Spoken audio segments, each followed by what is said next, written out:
బీజేపీకి ప్రజల నుంచి విశేష స్పందన వచ్చిందని ఆదిలాబాద్ ఎమ్మెల్యే పాయల్ శంకర్ అన్నారు. బీఆర్ఎస్ కాంగ్రెస్ ఎన్ని ప్రలోభాలకు గురి చేసినా ప్రజలు మోదీ నాయకత్వం వైపే ఆసక్తి చూపారన్నారు. ఎన్నికల్లో కష్టపడిన పార్టీ శ్రేణులకు పాయల్ శంకర్ ధన్యవాదాలు తెలిపారు.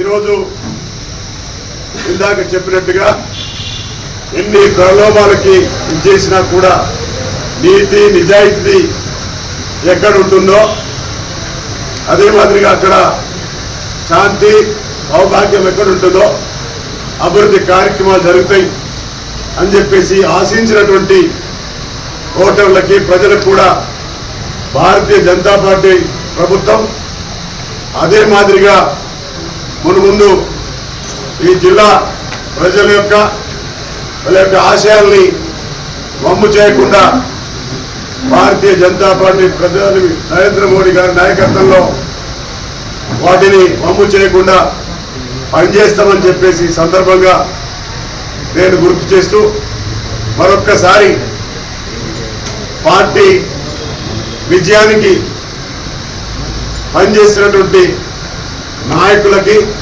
భారతీయ జనతా పార్టీ నాయకులకి కార్యకర్తలకి పేరు పేరున మనందరికీ కూడా నేను నా పక్షాన ధన్యవాదాలు అర్పిస్తా ఉన్నాను.